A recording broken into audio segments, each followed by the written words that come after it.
नमस्कार, मु डॉक्टर सुशील प्रियदर्शिनी सतपथी कार्यरत अच्छी as a senior resident department of community medicine रे बिमसार बुर्ला ओडिशा रे।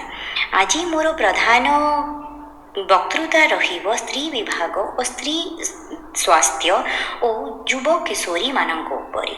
ऋतुस्राव गोटे एमता जिनस जोटा कि सबुबेले सबुबेले सबु स्त्री लोकंकर अलंकृत भावे अलंकार भावे काम करे। समस्ते 11 वर्ष मध्य ऋतुस्राव सबु झील मानकर हुए आईटा 45 ରୁ 50 वर्ष पर्यंत लगी रही था। एते वर्ष मध्य लोक माने निजर स्वास्थ्य प्रति स्त्री युव किशोरी आ स्त्री लोक माने स्वास्थ्य प्रति ध्यान रखिबा बहुत दरकार। तो सब बेले कहा जाए कि ऋतुस्राव जितेबेले भी होउछि लोक माने पैड माने यूज करती, किंतु आज मोर विशेष विशेष प्राधान्य मु देवी कि पैड यूज कले कौन असुविधा ता सांगे अच्छी। पैड यूज कले ता धीरे थिबा बहुत रासायनिक जिनस जेमती कि डिगॉक्सिन, पायरिटिन, फुरेन भलिया रासायनिक तत्व अच्छी जोटा कि आमर कैंसर करिवार बहुत सारा संभावना अच्छी कैंसर करिबारे। ब्रेस्ट कैंसर, ओवरी कैंसर आउ सर्वाइक्स कैंसर आमर यही सब कैंसर प्रति हबार चांसेस अच्छी अधिक। कहीं गोटे स्त्री लोक पैड यूसेज करवाटा 7.5 वर्ष रु 10 वर्ष पर्यंत करे। कहीं गोटे मासरे 5टा पैड तो मिनिमम गोटे लोक यूज करुथुबो। तो से प्रकार एक्सपोजरटा माने से स्त्री लोकर या किशोरी एक्सपोजरटा से रासायनिक तत्व को अधिक थिबारु तार संभावना कैंसर रोगर अधिक थाए। तापर आउ गोटे असुविधा हुए पैड यूसेज रे कि रैश हवा, कुंडी कांडी हवा। कहीं बहुत टाइम पैड यूज करी रहिले सेठी कोन हुए ना आमर बहुत प्रकार गरम रु रैश हुए, हिट रैशेस ताको कहू कि पैड लगे रहिले कंटाक्ट डर्माटाइटिस बेली कहे कि आमर से सब प्राधान्य प्रॉब्लम हुए। आउ सेथिरे कुंडे कांडे ही कि सेथिरु आम मानकु फंगस इन्फेक्शन होबार भी चांसेस अछि। तो पैड यूसेज रो दुईटा मेन प्राधान्य प्रॉब्लम होछि केमिकल्स यूसेज, रासायनिक तत्व जोटा लागि रहिथिबारु कैंसर होबार चांसेस अछि। आ द्वितीय कथा होछि कि रैशेस होबार। तृतीय प्रधान जिनस कि जे कुठु आमे फोपाड़ीबा सब बेले कोन करूना स्त्री लोक माने तांकर पैड्स मानक रखिकी डस्टबिन में पेपर रैप करी फोपाड़ी दियंती। बाकी सेटा फोपाड़ी देवाटा तो ठीक अच्छे, आम घर साफ सुतरा हो गला, किंतु बाहर तो जाए सेटा डस्टबिन रे कि रास्ता कड़े कि ड्रेन रे पड़ी थाए ना। तो सेटा कौन कर जदि आम जलाजली करदेबा तो सेटा कौन हुए ना तुम प्रदूषण करे। सब प्रकार प्रदूषण हो पार, पानी रे मिसिले वाटर पल्यूशन हो पारे, जदि तुम माटी फाटी रे मिसिबो तो सॉइल पल्यूशन, कारण इे साड़े उड़िले तो सॉइल पल्यूशन हेबो। ता सांगे कौन असुविधा हुए ना जदि आम ताको जलेबा देन आमर वायु दुष्कृत हबार चांसेस अच्छी। आउ ता सांगे कौन कहीं सब प्रॉब्लम हुए ना गोटे वर्ष रे 9000 टन भलिया पैड्स माने मेंस्ट्रुअल पैड माने बाहरी, जोटा कि माने समान समान जमती आईफेल टावर हाइट जेतकी सेतकी टन ऑफ सेतकी हाइट रो पैड्स माने वर्ष को बाहरी। तो सेटा वर्ष को बाहरी चले। तो सेटा गोटे असुविधा करे कि जे पैड माने जोटा अच्छी सेटा जलिले भी जलेनी कि नष्ट हुएनी, तार किछिटा अंश प्लास्टिक जिनस, बिकज से प्लास्टिक थाए। प्लास्टिक तो नुहे कहबिनी मुझे प्लास्टिक तो कहबिनी, किंतु से रासायनिक पदार्थ एमती थाए कि जोटा कि पूरा जलिले जमी पेपर को जलिले पूरा जली जाए, किंतु एटा कौन है ना किछिटा अंश रही जाए। किछि अंश रहीगले सेटा मनीष मानक खाइबारे पीबारे सबुरे दुष्कृत करे। तो ताकू फोपाड़ीबा ताकू प्रॉपर्ली केमती माने डिस्पोज करवाटा प्रॉब्लम गोटे हो पाए। आउ गोटे महान प्रॉब्लम हुए कि पीरियड पॉवर्टी आम कहू ताकू।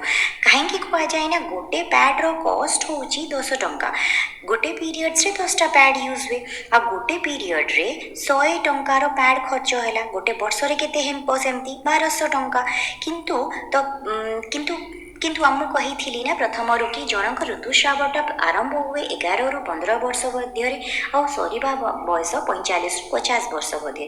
ତ 35 ଇୟର ଗ୍ୟାପ୍ ରହିଲା। ତ ସେଇ ଭିତରେ କେତେ ଟଙ୍କା 42,000 ରୁପିଜ୍ର 40ରୁ 45,000 ଟଙ୍କାର ଖର୍ଚ୍ଚ ହେବାର ଚାନ୍ସେସ୍ ଅଛି। ସେଇଟା ମେ ବି ଆରାଉଣ୍ଡ ଲକ୍ଷେ ଟଙ୍କା ଭଳିଆ ହେବ।